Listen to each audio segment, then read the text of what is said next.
Olá, meus queridos amigos e amigas aqui do canal do YouTube. Que Deus abençoe o teu dia, tua quarta-feira, em nome de Jesus. Aqui no livro de Lucas, capítulo 16, versículo 19, nós iremos meditar hoje aqui a respeito de uma parábola que o Senhor Jesus Cristo ele disse e que serve como exemplo para a vida de cada um de nós. Nessa parábola, o Senhor Jesus fala a respeito da vida de duas pessoas diferentes em questão de condição física, né, e mental, enfim, em questão da vida financeira. Um era rico e outro era pobre, a ponto de ser mendigo. Porém, a vida espiritual deles também era diferente, a ponto de refletir lá na eternidade e por causa da condição que eles viviam aqui na Terra em questão da vida espiritual. E é sobre isso que nós iremos meditar aqui, tá bom? Que sirva para nossas vidas, a ponto do Espírito Santo testificar em nós aonde necessita ser mudado para que a gente, na eternidade, possa viver o melhor de Deus para nossas vidas e não o pior, que está escrito também que nós iremos meditar. Amém? Mas antes eu peço a você que ainda não se inscreveu no canal, que você inscreva-se e ative as notificações para que você possa não perder os nossos vídeos, pois semanalmente a gente tem uma palavra de fé e de esperança aqui, tá bom? Sempre às 6 horas da manhã, de segunda a sexta. Que você possa também deixar a tua curtida para o YouTube entender que esse conteúdo é bom e assim poder alcançar mais pessoas. Então vamos lá. Ora, havia certo homem rico que se vestia de púrpura e de linho finíssimo, e que todos os dias se regalava esplendidamente.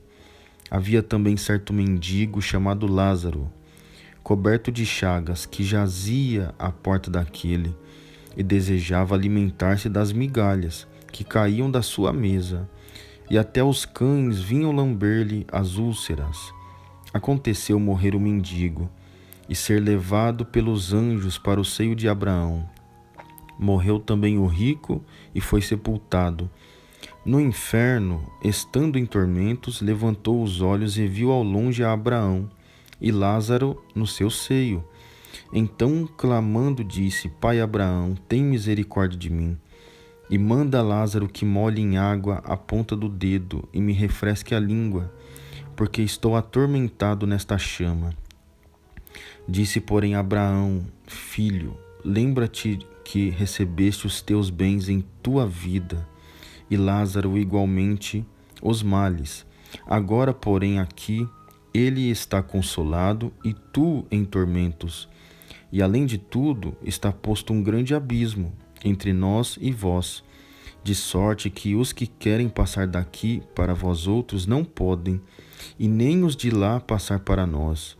Então replicou: Pai, eu te imploro que o mandes à minha casa paterna, porque tenho 5 irmãos, para que lhes dê testemunho, a fim de não virem também para este lugar de tormento. E respondeu-lhe Abraão: Eles têm Moisés e os profetas, ouçam-nos. Mas ele insistiu: Não, pai Abraão, se alguém dentre os mortos for ter com eles, arrepender-se-ão. Abraão, porém, lhe respondeu: Se não ouve a Moisés e aos profetas, tampouco se deixarão persuadir, ainda que ressuscite alguém dentre os mortos.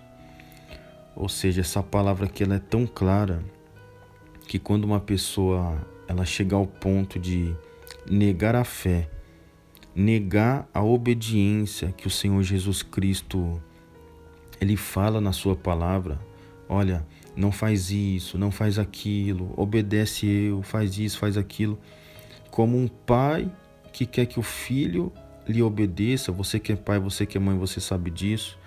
Assim é o Senhor Jesus, assim é o nosso Deus e assim é o Espírito Santo para conosco. Ele quer que obedecemos a Ele. Essa é a Trindade. Amém, pessoal? Vocês creem nessa palavra? É isso que Deus quer para a vida de cada um de nós. Eu sei que é difícil obedecer, é difícil sacrificar o nosso eu e fazer as vontades de Deus. Por exemplo, o próprio Senhor Jesus Cristo um dia ele disse também numa outra passagem bíblica: aquele que quer me seguir, tome a sua cruz e renuncia-se a si mesmo. Ou seja, nós devemos renunciar às nossas vontades que não condiz com a vontade de Deus.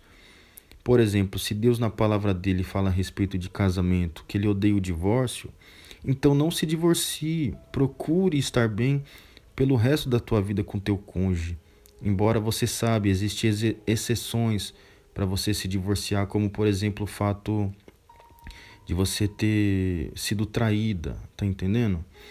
Então, é algo bem particular, tá? Porque tudo que a gente puder fazer para ser um bom testemunho para as pessoas, nós devemos nos esforçar, porque também numa dessa você poderia perdoar e lutar pela restauração do teu casamento. Se você entende na palavra de Deus, como está escrito, não vos embriagueis com o vinho, mas enchei-vos do Espírito Santo, então negue-se à sua vontade, sabe? Não tome bebida alcoólica, não use droga, sabe? Não se prostitua, negue as suas vontades, faz aquilo que é certo, porque isso vai fazer com que você esteja na mesma condição do mendigo. Embora a condição dele financeira era de uma pessoa que ninguém dava nada para ele, porém Deus ele pesava a intenção do coração do mendigo. E simplesmente quando ele faleceu, ele foi para a eternidade com Deus, ele não foi para o inferno. Então, Jesus ele deixou bem claro aqui que a condição espiritual é que faz com que a gente passe a eternidade com Deus em questão da obediência, do nosso esforço. Numa outra passagem bíblica, Jesus também falou que o caminho ele é estreito, não é fácil. A gente tem que se negar todos os dias. E um simples exemplo que eu posso citar aqui para esse vídeo não ficar muito longo é o seguinte: tá com vontade de fazer alguma coisa errada, sabe? Não age na emoção. Não age naquilo que você está sentindo. Tô sentindo de fazer isso, aquilo. Não. Sabe? Você tá com vontade de fazer algo que é errado, fala para Deus: meu Deus, tira essa vontade de mim, que eu sei que é pecaminosa. Eu quero vencer esse mal. E na mesma hora, Deus ele vai te dar força para vencer o pecado.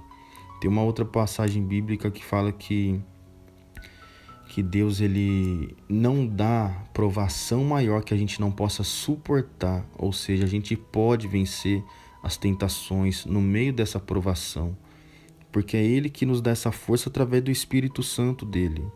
É por isso que você precisa do batismo com o Espírito Santo. Ele precisa fazer morada dentro de você, muito mais do que você ter os dons que Ele vai te dar, de falar em línguas, curar enfermo, expulsar demônio, tantas outros dons, mas sim o dom mais precioso que tem, que é o dom do arrependimento. Se você falhar, na hora ele já vai falar na tua mente e vai te acusar, você errou. Tá entendendo? Então na hora você já se esforça em não viver em pecado, você já se arrepende logo.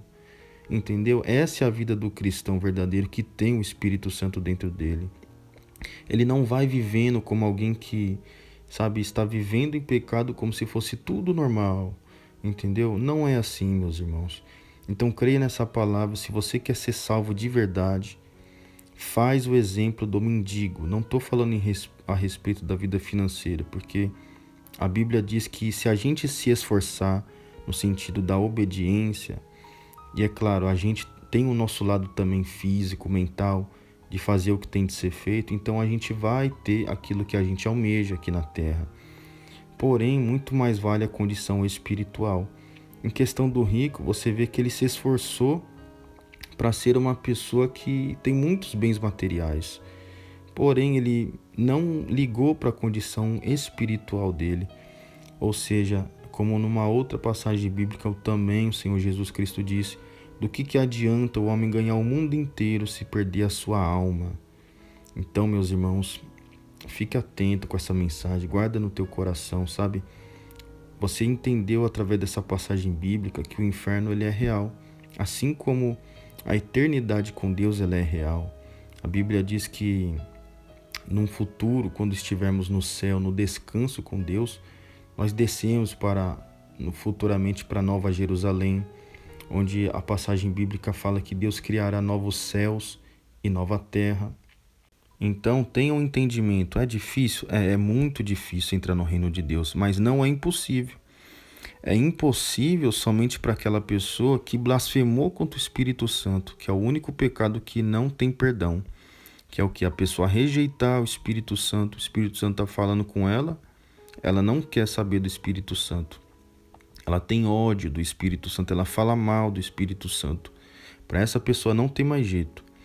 Mas porque está escrito que não tem perdão, mas se você cometeu pecados, não importa se é grande, se é pequeno, se é assassinato, se é mentira, se é roubo, não interessa. Confesse seu pecado que o Senhor Jesus ele vai te perdoar e com isso você pode ser salvo. Tá bom? Que Deus abençoe a vida de cada um de vocês. Guarda essa palavra no teu coração. Até o próximo vídeo. Fique na paz.